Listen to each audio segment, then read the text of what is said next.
Hoje o real se tornou a moeda mais desvalorizada no mundo, frente ao dólar. Das 20 moedas mais negociadas no planeta, o real brasileiro lidera o ranking. Ministro da Fazenda, Fernando Haddad, diz que a regulamentação da reforma tributária é um feito histórico no Brasil. Desconforto nas indicações para a presidência da Agência Nacional de Energia Elétrica, entre o Senado e o ministro de Minas e Energia, Alexandre Silveira. O presidente Luiz Inácio Lula da Silva deve fazer uma reunião nesta semana com os 39 ministros do governo para fazer um balanço de fim de ano. E o quilo do café torrado e moído está mais salgado. O preço médio chegou a R$ 50 nos supermercados brasileiros. Autoridades russas prendem cidadão do Uzbequistão, acusado de colocar a bomba na escúter elétrica que matou o general russo a 7 quilômetros do Kremlin. E o Hamas está otimista para o acordo de cessar fogo com Israel. A suspensão dos combates só se dará com a troca de reféns israelenses. Um lobo marinho apareceu nas areias da praia de Ipanema, no Rio de Janeiro. E o fato inusitado chamou a atenção de curiosos e de banhistas que tiravam fotos do animal. Agora, no Jornal das 22.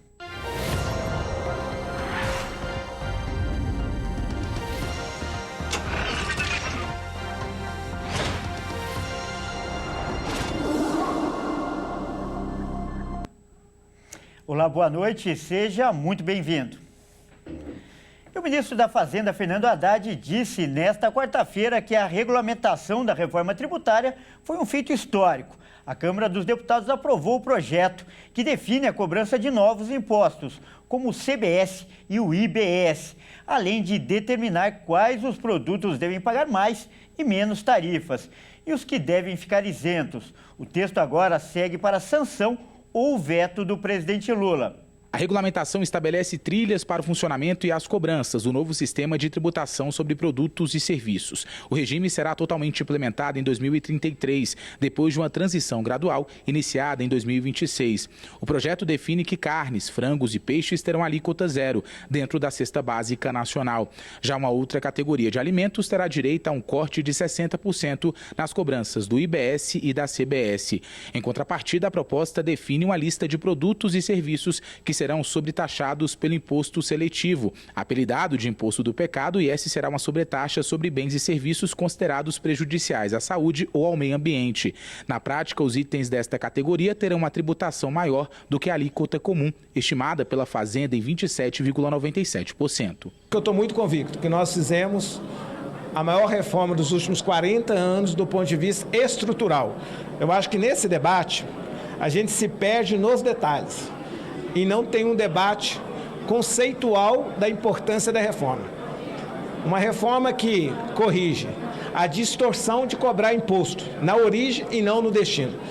Um cidadão, uma professora do Piauí, ao comprar um carro da montadora de Minas Gerais, pagar imposto para o estado de Minas Gerais. Nós estamos corrigindo distorções. Lugar nenhum do mundo cobra imposto na origem, cobram no destino. O projeto também prevê que operações imobiliárias de pessoas físicas ou jurídicas serão tributadas com a CBS e o IBS, ou seja, pessoas físicas que por ano arrecadarem abaixo de R$240 mil com o aluguel de imóveis não serão tributadas. Além disso, cria a figura do nanoempreendedor, que será isento da cobrança dos novos impostos sobre consumo. A categoria vai abranger pessoas físicas que tenham receita bruta anual inferior a 40,5 mil, metade do limite de microempreendedores individuais. Haverá ainda uma trava para impedir que a alíquota geral do IBS e da CBS não supere 26,5%, que poderá ser acionada em 2031, quando o governo federal e o comitê gestor do IBS vão avaliar a transição do novo sistema tributário. Caso esta alíquota superar 26,5%, o governo federal deverá enviar um projeto ao Congresso para adequar a tributação a esse patamar. Esse projeto terá de ser encaminhado ao Congresso em até 90 dias após a divulgação do balanço do período de transição da reforma. Eu penso que foi um feito histórico, né? Depois de mais de 30 anos de espera, Eu queria agradecer mais uma vez os presidentes das duas casas, Arthur Lira e Rodrigo Pacheco, sem que eles tivessem atuado pessoalmente na condução dos trabalhos, essa reforma seria impossível. Isso aumenta PIB potencial, aumenta expectativas para o futuro. Então nós temos que pensar o curto prazo, com essa questão do dólar, do juro, mas nós temos que também olhar para as medidas estruturais que vão garantir uma trajetória de crescimento sustentável melhor para o período seguinte. Agora o texto segue para a sanção do presidente Lula, que tende a sancionar com vetos o projeto. Isso porque o texto foi aprovado com as armas fora do chamado imposto do pecado. Assim será cobrado menos imposto nos armamentos que em carros elétricos, refrigerantes e cervejas, por exemplo. Caso isso ocorra, deputados e senadores poderão derrubar os vetos se discordarem do chefe do executivo. E a Assembleia Legislativa do Estado de São Paulo aprovou na terça-feira a proposta orçamentária estadual para 2025. A receita prevista é de 372 bilhões de reais e representa um aumento de mais de 13% em relação ao orçamento do último ano. O texto do projeto de lei foi aprovado por 63 votos a 22 contrários. Incorpora 10.109 emendas das pouco mais de 29 mil apresentadas à proposta. A Lei Orçamentária Anual para 2025 foi construída a partir da Lei de Diretrizes Orçamentárias, aprovada pela Alesp no primeiro semestre, e as previsões do projeto do Plano Plurianual 2024-2027 também foi aprovado pela Casa. Além de orçar a receita, a proposta orçamentária também estabelece as despesas dos diferentes órgãos e entidades da administração pública, como secretarias, autarquias, empresas e universidades. Para o próximo ano, a receita total prevista, bem como a despesa, é de 2 bilhões 454 milhões e 120 mil reais. Um dos destaques para 2025 é o investimento estadual na Seguridade Social, que engloba as pastas de Saúde, Segurança Pública e Desenvolvimento Social, com uma despesa prevista de 97 bilhões e 200 milhões de reais. As principais secretarias do Estado, a Saúde e a Educação, são as áreas com os maiores valores investidos. Entre as unidades federativas do Brasil, o Estado de São Paulo tem o maior orçamento anual. O plenário do Congresso Nacional aprovou nesta quarta-feira o projeto da Lei de Diretrizes Orçamentárias para 2025 com a meta fiscal 30 bilhões e 900 milhões de reais de déficit, fora da regra fiscal e autonomia para estatais dependentes do Tesouro. A aprovação em sessão conjunta foi concluída com quase 5 meses de atraso. A Constituição Federal prevê que esse projeto seja aprovado antes do recesso parlamentar de julho. O impasse com o bloqueio do pagamento de emendas pelo Supremo Tribunal Federal praticamente paralisou o trabalho no Legislativo. O texto aprovado nesta quarta-feira manteve a margem de tolerância equivalente a 0,25% do produto interno bruto, para mais ou para menos, para que a meta fiscal ainda seja considerada respeitada, evitando assim a obrigação de congelar despesas. O valor do salário mínimo, que hoje é de R$ 1.412, passara para R$ 1.502 em 2025. O salário mínimo terá um aumento de R$ 90 a mais em relação ao valor atual.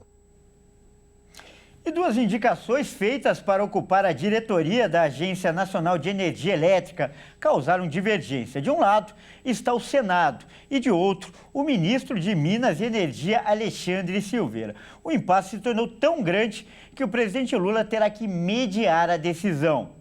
A indicação para a cadeira de diretoria da Agência Nacional de Energia se tornou um impasse em Brasília entre o Senado e o Executivo. O embaraço se tornou tão grande que na noite desta segunda-feira o governo formalizou a indicação de nomes para cargo de diretores de 9 agências regulamentadoras, menos da ANEEL. A indicação historicamente é dividida entre o Senado e o Executivo. Desde maio há uma cadeira vazia, a outra fica aberta para o início do ano, ou seja, vai ficar uma vaga para cada poder. Contudo, o Ministério Ministério de Minas e Energia lançou no sistema 2 nomes: do secretário nacional de Energia Elétrica, Gentil Nogueira de Sá, que o ministro Alexandre Silveira tenta lançar há meses, e o juiz federal Rômulo Gobi de Amaral, que tem apoio do ministro do Supremo Tribunal Federal, Gilmar Mendes, e é o atual vice-chefe de gabinete de Mendes. Gobi já assessorou Gilmar e já ganhou grandes elogios do ministro. Já no Senado, o nome indicado foi o líder do MDB, Eduardo Braga. No governo, se afirma que Silveira não gostou do currículo de William e por isso apresentou uma sugestão no lugar de Braga, garantindo ao mesmo tempo o lugar de Gentil. Tendo assim na cadeira da ANEEL 2 indicados do Executivo. Em conflito com Silveira, o presidente do Senado, Rodrigo Pacheco, do PSD, e Davi Alcolumbre, presidente da Comissão de Constituição e Justiça, ameaçam boicotar os indicados pelo ministro. Os colaboradores do presidente Lula admitem a hipótese dos indicados da ANEEL serem apresentados só no ano que vem, sob pena de sofrerem derrota no Senado.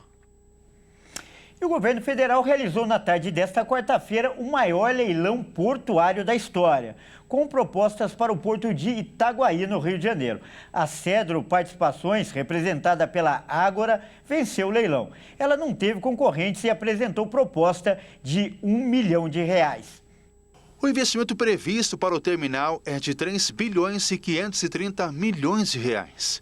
A concessão de 35 anos prevê a construção do novo terminal ITG-02, dedicado à exportação de minério de ferro.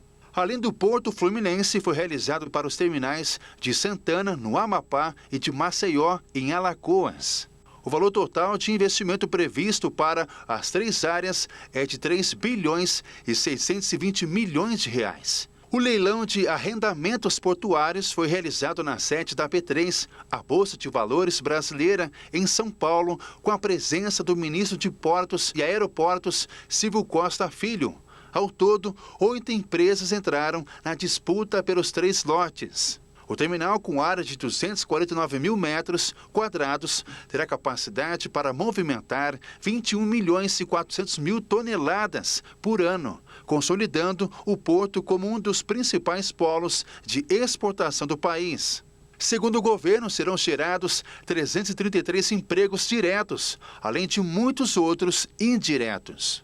Com lance de 58 milhões e 60 mil reais, a Rocha Granéis Sólidos, de exportação representada pelo Itaú, venceu o leilão e conseguiu a concessão do Porto de Santana, que é considerada estratégica para o desenvolvimento do Arco Norte. Com o contrato de 25 anos, o projeto prevê investimentos de 89 milhões e 900 mil reais na construção de silos, que são áreas para armazenamento e conservação de grãos secos, sementes, cereais e forragens verdes, e também sistemas de descarregamento e expedição de grãos, além da ampliação do Pier 1 para receber navios de grande porte.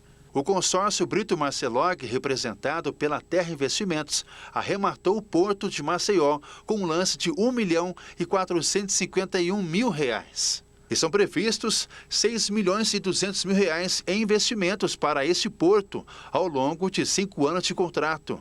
O terminal opera por meio de uso público e movimenta concentrado de cobre, um mineral essencial para muitas indústrias do exterior. A Eletrobras e a Advocacia Geral da União pediram ao Supremo Tribunal Federal a prorrogação por mais 60 dias das negociações para definir o poder de voto na empresa após a privatização. A Câmara de Mediação e de Conciliação da Administração Pública Federal foi constituída pelo ministro Nunes Marques para a tentativa de uma solução consensual e amigável no caso envolvendo o poder da participação do governo na companhia. Na petição enviada à Comissão de Valores Mobiliários, a Eletrobras e a Advocacia Geral da União afirmam que as negociações avançaram de forma significativa nos últimos dias e restam poucos pontos ainda em aberto, o que justifica a prorrogação das conversas. De acordo com as partes, há a expectativa que as negociações se encerrem nos próximos dias e que, então, a Eletrobras convoque para fevereiro uma assembleia de acionistas que deliberará sobre o tema.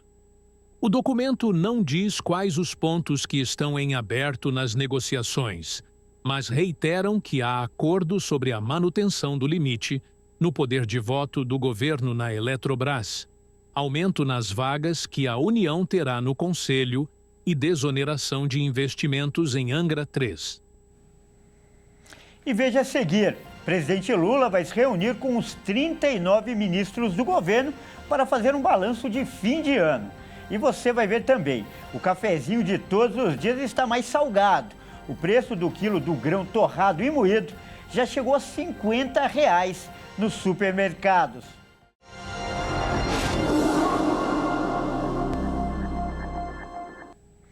O presidente Lula deve fazer uma reunião ainda nesta semana com os 39 ministros do governo para um balanço de fim de ano. Lula ainda está em São Paulo, se recuperando da cirurgia feita na cabeça. A expectativa é que a reunião aconteça na próxima sexta-feira, durante o almoço no Palácio da Alvorada. O encontro deve ser em um modelo compacto, mais curta, com falas do presidente e de ministros do Palácio do Planalto, como o chefe da Casa Civil, Rui Costa. Mesmo sem o resultado, então, dos novos exames na cabeça que Lula fará nesta quinta-feira no Hospital Sírio-Libanês, em São Paulo, auxiliares do presidente já estão avisando os ministros de que Lula estará de volta a Brasília até o final desta semana e que fará o encontro de sexta-feira, justamente para poder fazer também este balanço do que aconteceu ao longo deste ano de 2024 no governo. Depois de fazer uma cirurgia para drenar um sangramento no cérebro e ter alta no último domingo, Lula passa a semana em sua residência em Alto Pinheiros, em São Paulo, onde já recebeu os ministros da Fazenda, Fernando Haddad, da Defesa, José Múcio Monteiro, da Casa Civil, Rui Costa, e de Relações Institucionais, Alexandre Padilha. Na terça-feira, é importante ressaltar também, os ministérios receberam ali um alerta de que o encontro de final de ano poderia ocorrer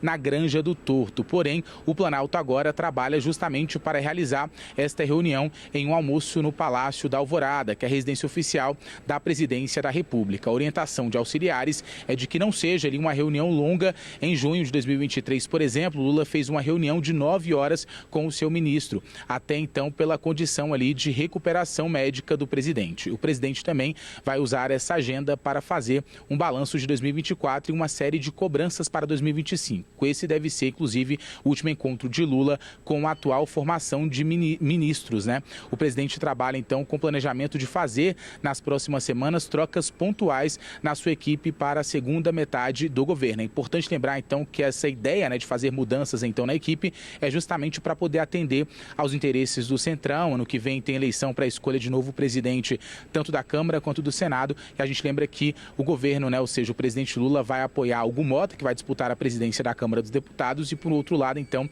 Davi Alcolumbre, que é o candidato mais favorito, então, também ali na disputa à presidência do Senado Federal. Então, já, inclusive, ocorreram mudanças em agências reguladoras para atender, por exemplo, os interesses de Davi Alcolumbre. Olha, e o quilo do café está custando, em média, R$ 50.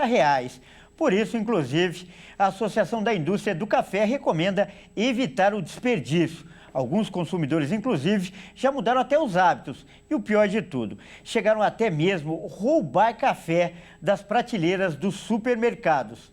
O preço médio de 1 quilo de café torrado ou moído chegou a R$ 50 nos supermercados brasileiros. E a tendência é que o valor aumente cada vez mais até os primeiros meses do ano que vem. O principal motivo da disparada dos preços foi o impacto das altas temperaturas nas lavouras, que reduziram em 10% a produtividade da colheita. O valor do grão de café arábico, o mais consumido do mundo, bateu recorde histórico, chegando a quase 4 libras, equivalente a R$ 32 para menos de 500 gramas de café, que produzem apenas 4 xícaras. Nos supermercados, as marcas mais comuns são vendidas a R$ 30, mas o café em cápsula pode chegar a mais de R$ 190, segundo a Associação Brasileira da Indústria de Café. Esse aumento motivou muitos consumidores a mudar os hábitos, evitando o desperdício, optando para marcas mais baratas ou até mesmo deixando de comprar o produto. As tentativas de furto de café em supermercados aumentaram também.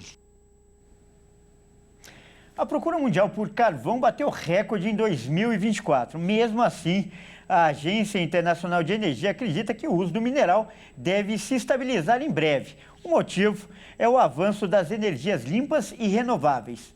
Com o desenvolvimento de energia limpa, o mundo deve diminuir o uso de carvão para a produção de eletricidade. Em 2023, o uso de carvão como fonte de energia bateu o recorde, atingindo 8 bilhões e 530 milhões de toneladas. Com isso, o planeta teve um ano mais quente já registrado, até 2024, que bateu o recorde no ano anterior da demanda de carvão, chegando a 8 bilhões e 770 milhões de toneladas. Com isso, também atingimos o ano mais quente até então registrado, que pela primeira vez chegou a 1,5 graus na comparação com os níveis pré-industriais, segundo o Observatório Europeu Copérnicos. O diretor do mercado energético na Agência Internacional de Energia disse que a demanda do uso de carvão deve se estabilizar até 2027, mesmo se o consumo de energia elétrica aumentar de maneira expressiva. O diretor disse também que o desenvolvimento de energia limpa está transformando o setor mundial de eletricidade, que representa 2/3 do consumo mundial de carvão. O Banco Nacional de Desenvolvimento Econômico e Social, o BNDES, aprovou um financiamento para a nova Rota do Oeste. A concessionária é responsável pela gestão de 851 quilômetros da BR-163, no Mato Grosso do Sul. O valor liberado é de 5 bilhões de reais e este é o segundo maior repasse feito pelo BNDES a uma concessionária neste ano.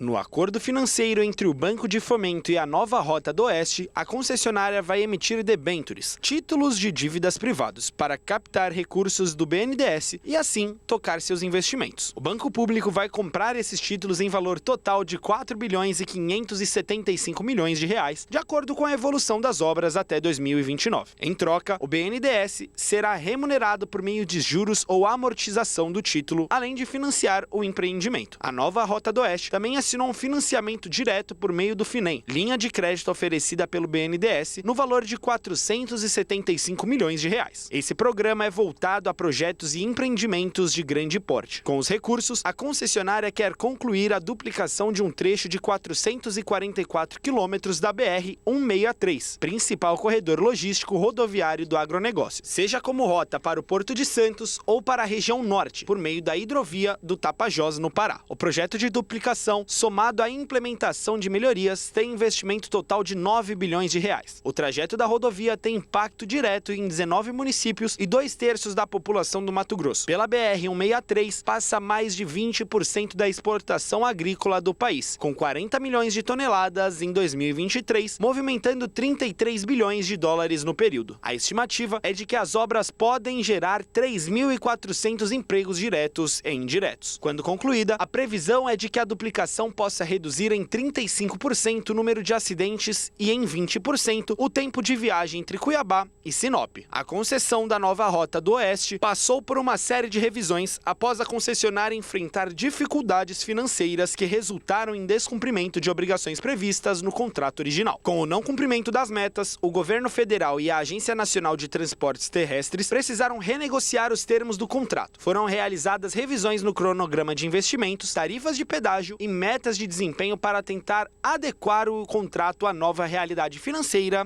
e operacional. E o dólar disparou hoje, batendo novos recordes. E a alta foi motivada pelo corte na taxa de juros feita, pelo Federal Reserve, o Fed, que é o Banco Central dos Estados Unidos. A decisão também levou o Ibovespa a registrar um tombo. Além disso, o mercado financeiro também monitorou de perto o andamento do pacote fiscal no Congresso. E com tudo isso, a cotação da moeda americana bateu um novo recorde e atingiu o maior patamar desde o início do Plano Real, isso em 1994. O dólar encerrou o dia em alta de 2,78% e terminou cotado em R$ 6,26, a maior alta dos últimos anos. A Bolsa de Valores, por sua vez, afundou e ficou em menos 3,15%, aos 120.772 pontos. E olha só, após greve, que durou quase 2 meses nos Estados Unidos, a fabricante de aviões Boeing anunciou a retomada total da produção com a volta dos modelos de aeronaves, a 767 e a 777.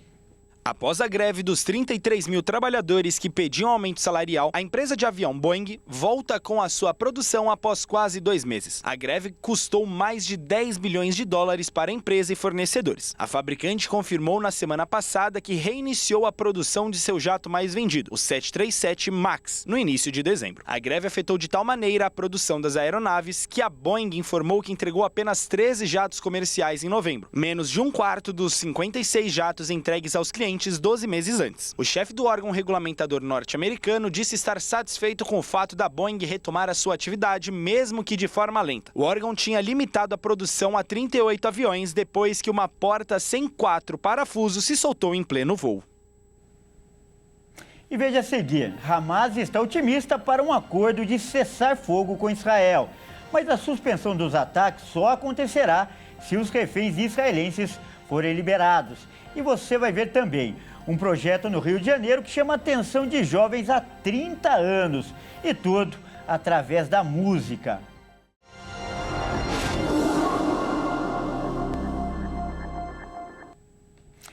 Um projeto do Rio de Janeiro chama a atenção por mudar a vida de jovens de comunidades carentes através da música, gerando empregos e inclusão social. A iniciativa tem raízes na Escola de Música da Rocinha, que há 30 anos trabalha para elevar um ensino de qualidade. A Orquestra da Rocinha, formada por 45 jovens músicos de comunidades do Rio de Janeiro, vem se destacando como um projeto que vai além das notas musicais. Criada em setembro deste ano, a iniciativa proporciona formação musical e oportunidade de emprego para jovens de 16 a 35 anos. A maioria deles moradores de regiões de alta vulnerabilidade social, como Santa Marta e Chapéu Mangueira. Mais da metade dos integrantes são mulheres e cerca de 90% tiveram a formação musical inicial em projetos sociais. Além disso, grande parte dos músicos já cursa faculdade de música ou se prepara para ingressar no ensino superior, o que reflete o impacto transformador do projeto em suas trajetórias. A iniciativa tem raízes na Escola de Música da Rocinha, que há 3 décadas trabalha para levar ensino de qualidade a jovens de áreas com baixo índice de desenvolvimento humano. Mais do que ensinar técnicas e teoria musical, a escola e a orquestra oferecem aos participantes a chance de enxergar um futuro promissor, apoiados pelas famílias e professores. Além de capacitar jovens músicos, o projeto cria espaços de convivência e aprendizado para crianças da Rocinha, contribuindo para a ampliação do acesso à cultura em um país onde, segundo o IBGE, menos de 30% da população participa regularmente de atividades culturais. A música, assim como outras manifestações artísticas, tem o poder de transformar. Estudos apontam que atividades culturais estimulam a criatividade, reduzem o estresse e melhoram a autoestima. Para muitos jovens da Orquestra da Rocinha, tocar em um concerto é mais do que se apresentar ao público. É uma forma de mostrar ao mundo o lado positivo da comunidade e inspirar esperança. Com a inclusão social e a arte como pilares, a Orquestra da Rocinha reforça o papel da cultura como ferramenta para combater desigualdades, promover empatia e fortalecer laços comunitários. Para especialistas, iniciativas como essa são exemplos de como o acesso à cultura pode mudar a realidade e abrir caminhos para um futuro mais igualitário e com mais oportunidades.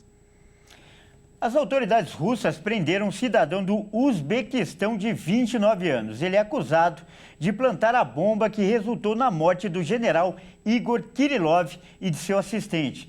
Segundo o Comitê Investigativo da Rússia, a explosão aconteceu em uma scooter elétrica que estava estacionada em frente ao prédio onde o general morava e que fica a cerca de 7 quilômetros do Kremlin. O ataque foi executado por meio de um dispositivo explosivo caseiro, ativado remotamente. A bomba foi acionada após o suspeito, supostamente recrutado por serviços especiais ucranianos, monitorar os movimentos do general com uma câmera instalada em um carro alugado. De acordo com o Comitê Investigativo Russo, as imagens capturadas pelo suspeito foram transmitidas em tempo real para organizadores do ataque, localizados em Dnipro, na Ucrânia. Após confirmar a saída do general da residência, o dispositivo foi detonado. O atentado ocorreu um dia após promotores ucranianos sentenciaram Kirillov à revelia, sob acusações de uso de armas químicas durante a invasão russa à Ucrânia. O Serviço de Segurança ucraniano foi apontado como o responsável pelo ataque. A morte de Igor Kirillov, chefe das Forças de Proteção Radiológica, Biológica e Química russas, provocou uma resposta imediata do governo de Vladimir Putin, que prometeu retaliação sem dúvida e sem misericórdia. Desde o início da guerra, em fevereiro de 2022, a Rússia enfrenta crescente pressão militar e econômica. Recentemente, o Kremlin foi alvo de ataques em seu próprio território, enquanto a Ucrânia recebe armamentos de potências ocidentais, ampliando a tensão entre os países. O conflito se intensificou em outubro deste ano, quando a Rússia utilizou mísseis hipersônicos em ataques, enquanto a Ucrânia realizava incursões em solo russo. Paralelamente, surgem relatos de uso de tropas norte-coreanas no apoio ao exército russo, embora Moscou e Pyongyang não confirmem a informação. Apesar das sanções internacionais e das perdas significativas, o Kremlin insiste que cumprirá seus objetivos no território ucraniano. Enquanto isso, o presidente ucraniano, Volodymyr Zelensky, aponta que o principal foco russo permanece no controle das regiões de Donetsk e Luhansk, no Donbás. E os moradores de Gaza e de Al-Bureij, que ficam no centro da faixa de Gaza, receberam ordem hoje ordem de Israel, para deixar a região. Eles devem seguir para a zona humanitária de Al-Mawaz, que fica em uma área de praia e já está lotada de deslocados. Israel aumentou seus ataques nos últimos dias contra o acampamento de Al-Bureij, matando mais de uma dúzia de habitantes de Gaza no último dia 8 em uma casa de família localizada atrás do cemitério do acampamento. E na última segunda, de acordo com uma estimativa do Escritório das Nações Unidas para a Coordenação de Assuntos Humanitários, mais de 1.500 palestinos foram expulsos de Beit Hanon, no norte da faixa de Gaza, que foram forçados a passar por um posto de controle militar israelense em direção à cidade de Gaza. A zona humanitária de Al-Mawaz tornou-se um enxame de tendas onde milhares de habitantes de Gaza partilham um único banheiro, não têm água potável e eletricidade e estão expostos à chuva e ao frio, bem como a doenças e infecções que não conseguem parar de espalhar. Além disso, de acordo com o grupo londrino de investigação Forensic Architecture, houve ao menos 5 ataques israelenses contra Al-Mawaz entre o final de maio e 10 de setembro, apesar de mais de 1 milhão de pessoas deslocadas estarem refugiadas nesse local. Dados compilados pelo historiador Lee Mordecai, da Universidade Hebraica, que criou uma base de dados de possíveis crimes de guerra em Gaza, dizem que os ataques a Al-Mawaz foram retomados em 9 de novembro e que em menos de um mês, Israel atacou a área ao menos 8 vezes, matando dezenas de pessoas. Desde o início da guerra, em outubro de 2023, quase 54 mil palestinos foram mortos em Gaza, cerca de 70% dos quais eram mulheres e jovens, de acordo com os números de hoje do Ministério da Saúde de Gaza, e mais de 170 mil ficaram feridos. O grupo Hamas está otimista em relação a um possível acordo de cessar-fogo com Israel. A proposta prevê a suspensão dos combates, a troca de reféns israelenses por prisioneiros palestinos e o aumento da ajuda humanitária na região. Durante meses, o Hamas exigiu que Israel se retirasse totalmente da faixa de Gaza. Agora, depois de ter perdido os principais comandantes durante a guerra, o grupo terrorista vem sinalizando que mudou de posição sobre esse ponto.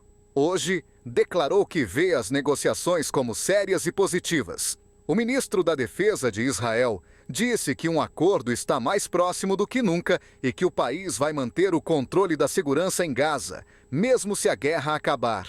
O presidente eleito dos Estados Unidos, Donald Trump, ameaçou o Hamas em uma entrevista dada à imprensa americana nesta semana. Ele disse que vai ser um verdadeiro inferno se o grupo terrorista não libertar seus reféns até 20 de janeiro de 2025, o dia em que Trump toma posse. O número de palestinos mortos na guerra em Gaza ultrapassou 45 mil esta semana, segundo o Hamas.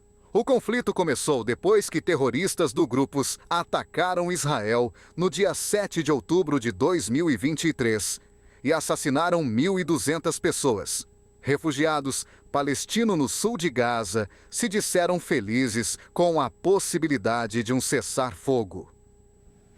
O presidente afastado da Coreia do Sul, Yoon Suk-yeol, não compareceu nesta quarta-feira ao órgão de combate à corrupção do país. Ele havia sido convocado para prestar depoimento sobre sua tentativa fracassada de decretar uma lei marcial.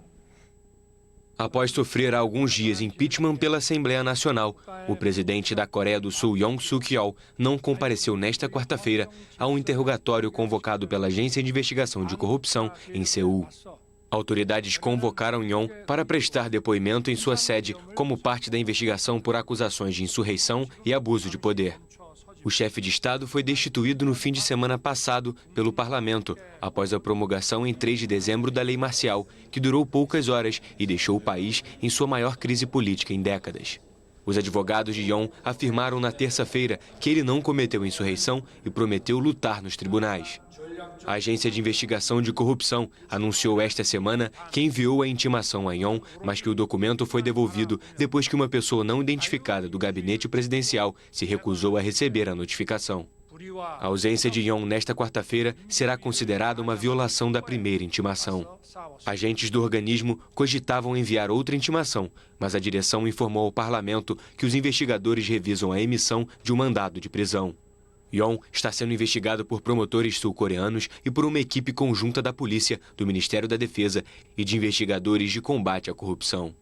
Yoon e membros de seu círculo próximo enfrentam o risco de prisão perpétua ou até mesmo pena de morte se forem considerados culpados. O ex-presidente está proibido de viajar para o exterior. Ao mesmo tempo, a Corte Constitucional sul-coreana debate se ratifica ou não o impeachment de Yoon. E a seguir, astronautas presos na Estação Espacial Internacional têm o retorno adiado para o fim de março. E você vai ver também, um lobo marinho apareceu na praia de Ipanema, no Rio de Janeiro, e chamou a atenção de curiosos e também de banhistas. Todos queriam tirar fotos do animal.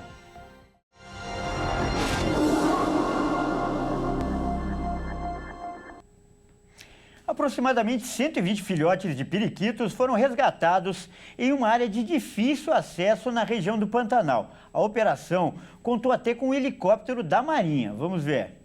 Uma ação integrada da Polícia Civil de Mato Grosso do Sul, com o apoio da Marinha do Brasil, Polícia Militar Ambiental, Ministério Público Estadual e Fundação de Meio Ambiente do Pantanal, resultou no resgate de filhotes de periquito do papo branco em uma área de difícil acesso na região do Pantanal. A operação foi deflagrada após a Polícia Civil receber o relato de uma moradora da região do Cedro, informando uma queda de uma grande quantidade de filhotes de periquito. Segundo testemunha, aproximadamente 120 filhotes estavam sob seus cuidados após serem localizados caídos no solo, o que gerou uma mobilização imediata das autoridades para salvar as aves. Diante da complexidade da área, que só pode ser acessada via aérea, a Marinha do Brasil disponibilizou um helicóptero para o transporte das equipes e dos filhotes resgatados. A operação ainda contou com apoio logístico e técnico da Polícia Militar Ambiental, do Ministério Público Estadual e da Fundação de Meio Ambiente do Pantanal, que desempenharam um papel fundamental para a execução das ações de resgate. No local, as equipes constataram que muitos dos filhotes não resistiram, sendo encontrado com vida apenas 45 periquitos. E um lobo marinho apareceu nas areias da praia de Ipanema, no Rio de Janeiro, nesta quarta-feira. O fato inusitado chamou a atenção dos banhistas que queriam tirar fotos e também filmar o animal. O Corpo de Bombeiros teve que isolar a área para que o bicho não ficasse estressado com a aproximação das pessoas e também de cães.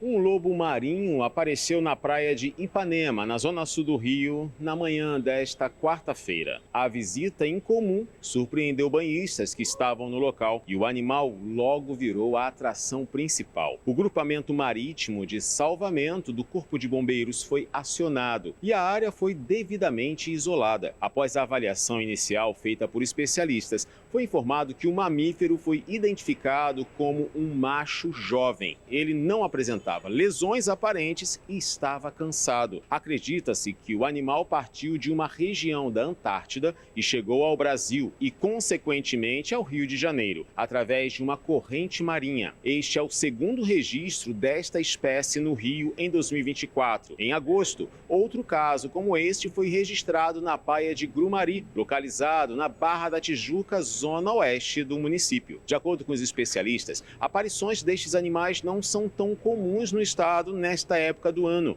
Elas são mais comuns no meio do ano, com as correntes marítimas vindas da Antártida. Esses especialistas informaram também que em casos como este, de encontro com estes animais, é importante respeitar o espaço e manter distância, para que o resgate seja feito com segurança, sem causar risco à saúde do animal e nem de terceiros. O uso de carimbos foi uma das primeiras formas de escrita desenvolvidas pela humanidade. Isso há mais de 5.000 anos. Os pesquisadores acreditam que esses símbolos, inclusive, ajudaram a criar as bases para a escrita como conhecemos nos dias de hoje. O sumério é provavelmente a língua mais antiga do mundo. Mais de 150 mil documentos foram encontrados na Mesopotâmia, há aproximadamente 3.200 anos antes de Cristo, onde a escrita floresceu. Muitos eventos bíblicos foram descritos ao redor da região nos Antigos Testamentos, como a criação do Código de Hammurabi e o exílio babilônico. Na Mesopotâmia, os símbolos surgiram para atender às necessidades da sociedade, e os carimbos eram usados como uma ferramenta para marcar e identificar documentos, decretos, mercadorias e transações comerciais. Esses carimbos tinham desenhos que eram marcados principalmente nos blocos de argila e representavam ideias, como a quantidade de mercadorias ou a identidade de uma pessoa importante. Os pesquisadores de uma universidade da Itália identificaram que, com o tempo, as imagens ficaram organizadas e capazes de expressar ideias mais complexas. As marcações ficaram mais sofisticadas, representando sons, palavras e conceitos, o que ampliou seu uso para registrar não apenas transações, mas também leis, histórias, poesia e outros tipos de comunicação, até chegar na escrita da forma que conhecemos. O Ministério de Saúde da Rússia anunciou nesta quarta-feira que desenvolveu uma vacina contra o câncer e ela será distribuída gratuitamente aos russos a partir de 2025. Segundo a agência estatal TASS, trata-se de um imunizante com tecnologia de RNA mensageiro, a mesma usada nas vacinas contra a Covid-19. Caso o anúncio se concretize, de fato, pode ser o início de uma revolução na área de vacinas e também no tratamento oncológico. O método é baseado numa abordagem individualizada. A partir da análise genética do tumor de cada paciente, é criada uma vacina exclusiva que pode ensinar o sistema imunológico a reconhecer células cancerígenas. De acordo com Alexander Ginsburg, diretor do Centro Nacional de Pesquisa de Epidemiologia e Microbiologia Gamaleya, os testes mostraram que o imunizante suprime o desenvolvimento do tumor e possíveis metástases. No entanto, não foram divulgados mais detalhes, como quais tipos de câncer podem ser tratados com a vacina. Os testes clínicos para a primeira fase do tratamento devem começar entre o fim desse ano e início de 2025. A segunda vacina, chamada Enteromix, é formulada a partir de uma combinação de 4 vírus não patogênicos, que têm a capacidade de destruir células malignas enquanto ativam a imunidade do paciente contra tumores. Segundo a diretora da Agência Federal de Medicina e Biologia da Rússia, Veronika Skavortsova, O desenvolvimento das vacinas exigiu quase 3 anos de testes, mas ainda não foram divulgados dados conclusivos que detalhem os resultados. O governo russo anunciou que começará a oferecer gratuitamente, em 2025, vacinas terapêuticas contra o câncer, medida que gerou repercussão global por representar uma possível esperança no combate a uma doença que, segundo a Organização Mundial da Saúde, mata cerca de 10 milhões de pessoas no mundo, anualmente. Os 2 astronautas que estão presos na Estação Espacial Internacional tiveram seu retorno adiado para o fim de março. A estadia, que deveria ter sido de 8 dias, agora chegará a 9 meses de espera.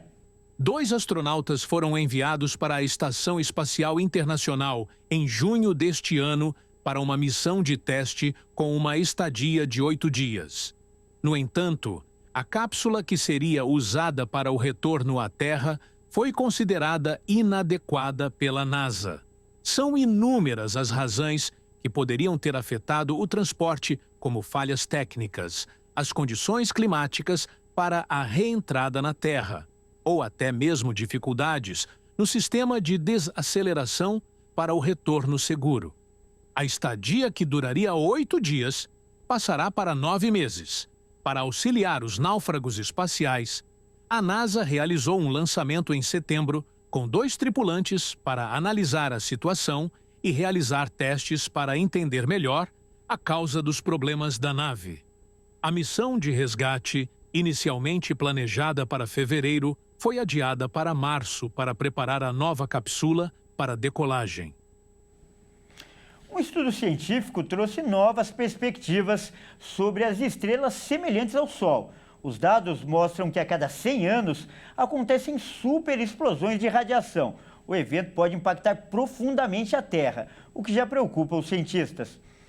As explosões de radiação são fenômenos poderosos, geralmente relacionados ao Sol, e capazes de liberar grande quantidade de radiação e partículas energéticas no espaço. Um estudo recente analisou estrelas semelhantes e próximas ao Sol e revelou uma frequência bem menor do que era imaginada. A equipe de pesquisa coletou dados do telescópio espacial Kepler da NASA e observou mais de 56 mil estrelas. Anteriormente, o intervalo previsto desses eventos era de 1.000 a 10 mil anos, mas a descoberta mostrou que, na verdade, a frequência é de uma explosão a cada 100 anos. E o último evento registrado ocorreu há mais de 165 anos, o que preocupou os cientistas. As explosões podem liberar uma quantidade imensa de energia, o equivalente a uma bomba termonuclear. Ao interagir com o campo magnético da Terra, as partículas de radiação afetariam satélites, sistemas de comunicação, os serviços de internet e até mesmo o clima espacial.